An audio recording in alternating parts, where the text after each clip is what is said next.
This is part 3 in our series exposing replacement theology. Some theologians hold to this theory that the Jews are no longer called and have been replaced by the church. They argue that God can honor the Abrahamic covenant and that the land promises to Israel are null and void. Ironically, I'm in Israel. So the question is, why can't God honor His word?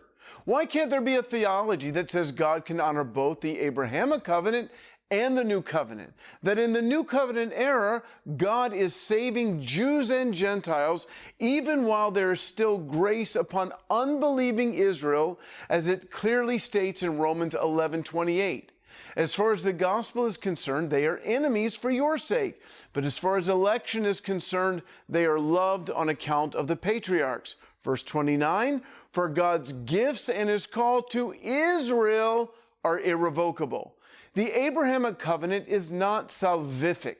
The idea that Jews or anyone else can obtain salvation through Abraham apart from Yeshua is flawed in every way. As we said at the outset, the new covenant is better than Moses in every way. Judaism is deeply affected by the new covenant, but that doesn't have to lead to the conclusion that the church is the new spiritual Israel in place of the old natural Israel.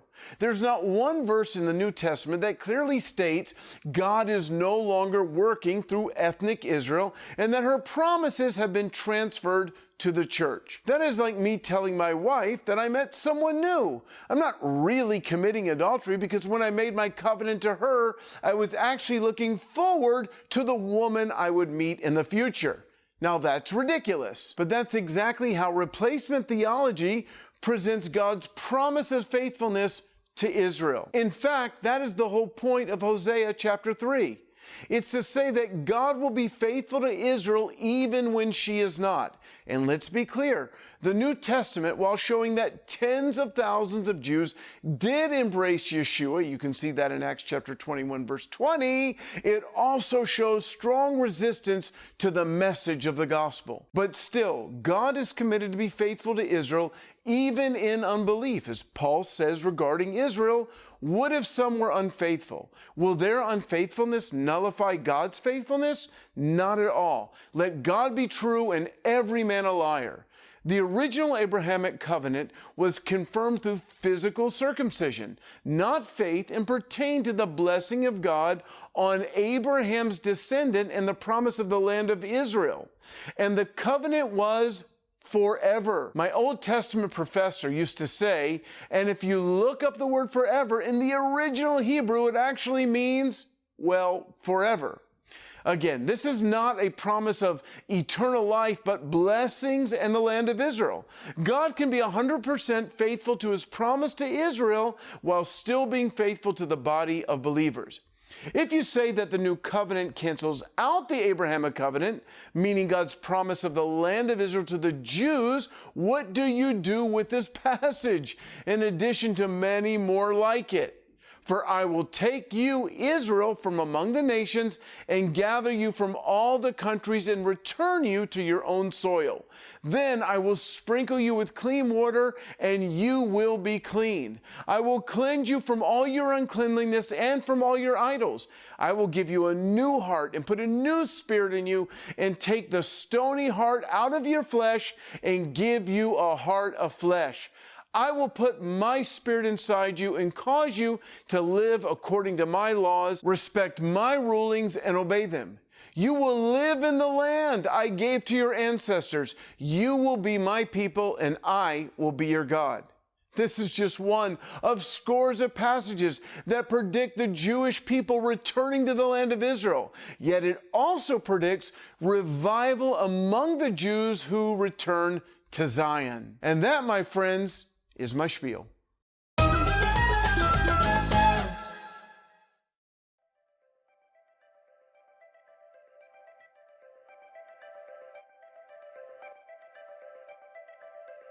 Shalom, everybody. I'm Cantor, the regional director for God TV in Israel.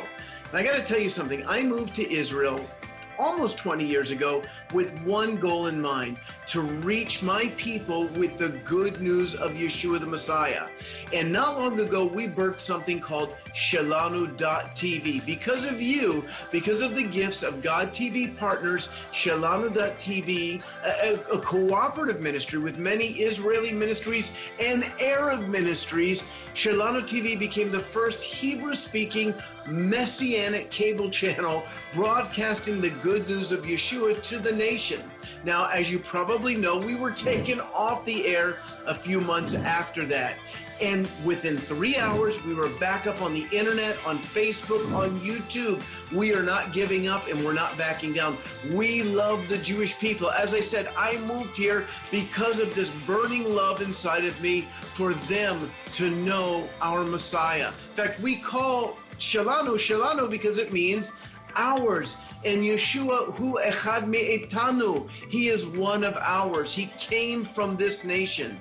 So I want to thank you during this 25th anniversary for birthing Shelanu TV. And I want to encourage you to continue to pray, continue to support Shelanu TV, because as we reach the Jewish people with their Messiah, with their Yeshua, according to Paul, that's going to release a greater riches revival all throughout the world. That's in Romans 11, verse 12 and verse 15. When the Jewish people who originally rejected Yeshua accept him, it's going to release revival. So friends, here we are 25 years into it. We're not giving up. We're moving forward, and you are reaching the Jewish people with the good news of Yeshua. And not just the Jewish people, you are reaching people all throughout the world. God bless you on this 25th anniversary for God TV. Shalom.